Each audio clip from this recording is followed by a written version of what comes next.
उदय ITI coaching class में आपका स्वागत है। इंजीनियरिंग ड्राइंग की क्लास स्टार्ट करते हैं। जो स्टूडेंट ITI सेकेंड ईयर में हैं और mechanical trade fitter, Turner, machinist लिए हुए हैं, उनके लिए मोस्ट इम्पॉर्टेंट क्वेश्चन आंसर की एक सीरीज स्टार्ट है, जिसका यह फर्स्ट पार्ट है। सभी मोस्ट इम्पॉर्टेंट क्वेश्चन आंसर हैं, तो आप लोग इस वीडियो को पूरा कंप्लीट देखिएगा। पसंद आती है तो लाइक और सब्सक्राइब करना मत भूलिएगा। चलिए देखते हैं कि आज की इस वीडियो में फर्स्ट क्वेश्चन कौन सा है। क्वेश्चन नंबर 1, लॉक नट या चेक नट को पर चैम्फर्ड किया जाता है। क्वेश्चन क्या पूछ रहा है कि लॉक नट या चेक नट को चैम्फर्ड किया जाता है, एक साइड या दोनों साइड।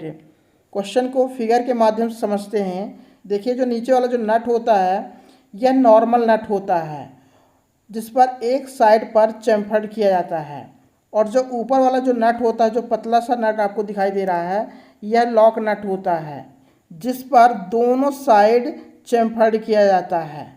तो ऑप्शन में क्या दिया हुआ है? निचली तरफ, ऊपरी तरफ, दोनों तरफ, कोई तरफ नहीं।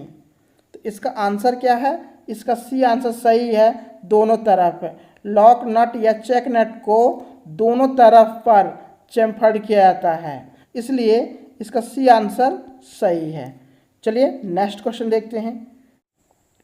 क्वेश्चन नंबर 2, दिए गए रिविट को पहचानें। क्वेश्चन क्या पूछ रहा है कि जो फिगर में जो रिविट दिया हुआ है, इसका नाम क्या है? तो इस रिविट को बोलते हैं स्नैप हेड रिविट। तो इसका सी आंसर सही है, स्नैप हेड। फिर ऑप्शन में क्या दिया हुआ है? Pan head. तो इस रिविट को बोलते हैं pan head rivet. B option में क्या दिया हुआ है? Countersunk. तो इस रिविट को बोलते हैं countersunk rivet. D option में क्या दिया हुआ है? Flat head. तो इस रिविट को बोलते हैं फ्लैट हेड रिविट। चलिए नेक्स्ट क्वेश्चन देखते हैं।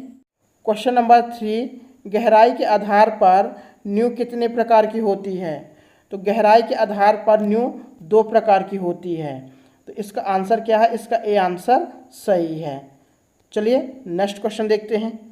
क्वेश्चन नंबर 4, पाइप काटने वाली डाई आमतौर पर होती है। तो ऑप्शन में क्या दिया हुआ है? 3 भागों में विभाजित, अविभाज्य, 4 भागों में विभाजित, 2 भागों में विभाजित। पाइप काटने वाली जो डाई होती है वह 2 भागों में विभाजित होती है, इसलिए इसका डी आंसर सही है, 2 भागों में विभाजित।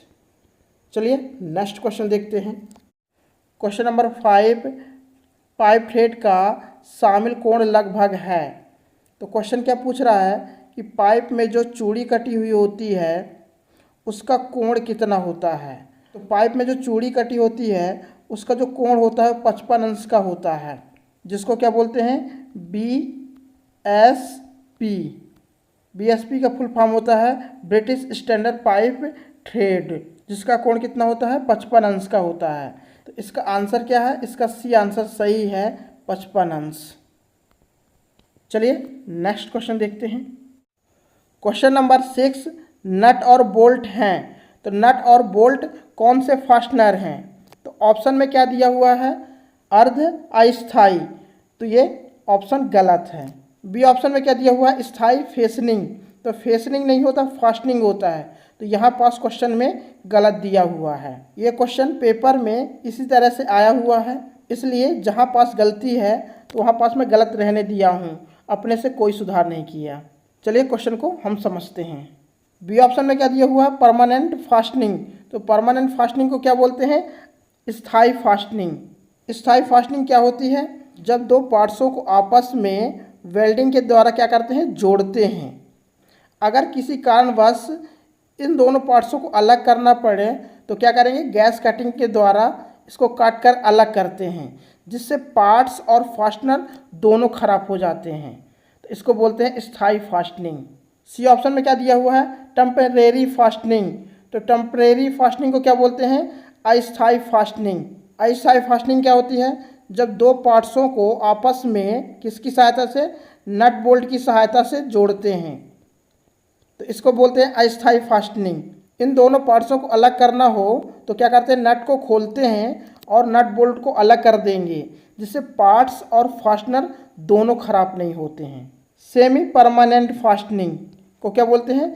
अर्धस्थाई फास्टनिंग। तो अर्धस्थायी फास्टनिंग क्या होती है? जब दो पार्ट्सों को आपस में रिविट की सहायता से जोड़ते हैं। जब इन दोनों पार्ट्सों को हमको क्या करना होता है? अलग करना होता है। तो रिविट के एक भाग को क्या कर देते हैं? काट देते हैं और फिर इस रिविट को अलग कर देंगे। इससे क्या होता है?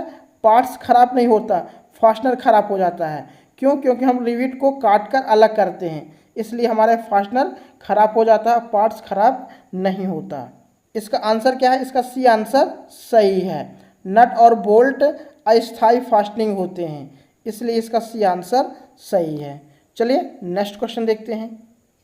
क्वेश्चन नंबर 7, निम्नलिखित में से कौन अस्थायी फास्टनिंग है? ऑप्शन में क्या दिया हुआ है? स्क्रू, तो स्क्रू अस्थायी फास्टनिंग है। चाबियाँ, ये अस्थायी फास्टनिंग है। रिविट्स, ये अर्धस्थायी फास्टनिंग है। वेल्डेट, ये स्थायी फास्टनिंग है। देखिए इस क्वेश्चन के ऑप्शन में स्क्रू और चाबियाँ दोनों अस्थायी फास्टनिंग है। तो स्क्रू को खोलने में कम समय लगता है और चाबियों को खोलने में अधिक समय लगता है। चाबियों का मतलब की बात कर रहा है, जो शाफ्ट और पुल्ली को आपस में फिट करने के लिए की ज़रूरत पड़ती है, इस चाबी की बात कर रहा है। तो इसको खोलने में और फिट करने में अधिक समय लगता है, इसलिए इसका ए आंसर सही है, स्क्रू।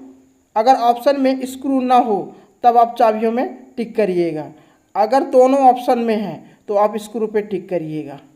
इसका ए आंसर सही है। चलिए नेक्स्ट क्वेश्चन देखते हैं। क्वेश्चन नंबर 8, सीआरपीएफ का मतलब है? सीआरपीएफ का फुल फॉर्म क्या होता है? Combined pile raft foundation. इसका डी आंसर सही है, कंबाइंड पाइल रफ्ड फाउंडेशन। चलिए नेक्स्ट क्वेश्चन देखते हैं। क्वेश्चन नंबर 9, GMAW का पूर्ण रूप है? क्वेश्चन क्या पूछ रहा है कि GMAW का फुल फॉर्म क्या है? तो G से होता है गैस, M से होता है मेटल, A से होता है आर्क, W से होता है वेल्डिंग। GMAW का फुल फॉर्म हो गया गैस मेटल आर्क वेल्डिंग। तो इसका ए आंसर सही है। चलिए नेक्स्ट क्वेश्चन देखते हैं। क्वेश्चन नंबर 10, रिवेटेड जॉइंट है? तो रिवेटेड कौन सा जॉइंट है? तो ऑप्शन में क्या दिया हुआ है? परमानेंट जॉइंट, जिसको बोलते हैं स्थायी जॉइंट। जो वेल्डिंग के द्वारा दो पार्ट्सों को आपस में जोड़ते हैं उसको बोलते हैं स्थायी जॉइंट। टेम्परेरी जॉइंट को क्या बोलते हैं? अस्थायी जॉइंट। तो यहाँ पास जॉइंट गलत लिखा हुआ है, पेपर में इसी टाइप का क्वेश्चन पूछा गया है, तो मैंने अपने से कोई बदलाव नहीं किया। तो चलिए आगे देखते हैं क्या है अस्थायी जॉइंट। अस्थायी जॉइंट किसको बोलते हैं? जो नट बोल्ट और स्क्रू के द्वारा दो पार्ट्सों को आपस में जोड़ते हैं उसको बोलते हैं अस्थायी जॉइंट। फिर क्या दिया हुआ है? Semi permanent. तो क्या होता है? सेमी परमानेंट जॉइंट होता है, जिसको बोलते हैं अर्धस्थायी जॉइंट। जो रिविट के द्वारा दो पार्ट्सों को आपस में जोड़ते हैं उसको बोलते हैं अर्धस्थायी जॉइंट। इसका आंसर क्या है? इसका सी आंसर सही है, सेमी परमानेंट। तो रिविट कौन सा जॉइंट है? सेमी परमानेंट जॉइंट है। इसका सी आंसर सही है। आज की इस वीडियो में हमने 10 क्वेश्चन कंप्लीट किए हैं जो कि मोस्ट इंपॉर्टेंट क्वेश्चन आंसर हैं। ये क्वेश्चन आपके एग्जाम पर पूछे जा चुके हैं और आने वाले एग्जाम पर ये क्वेश्चन पूछे जाएंगे, इसलिए बहुत ही मोस्ट इंपॉर्टेंट क्वेश्चन आंसर हैं। तो आज के लिए बस इतना। वीडियो पसंद आई है तो लाइक और सब्सक्राइब करना मत भूलिएगा। कमेंट करके ज़रूर बताइएगा कि आप लोगों को वीडियो कैसी लगी। अब मिलते हैं नेक्स्ट वीडियो पर। जय हिंद।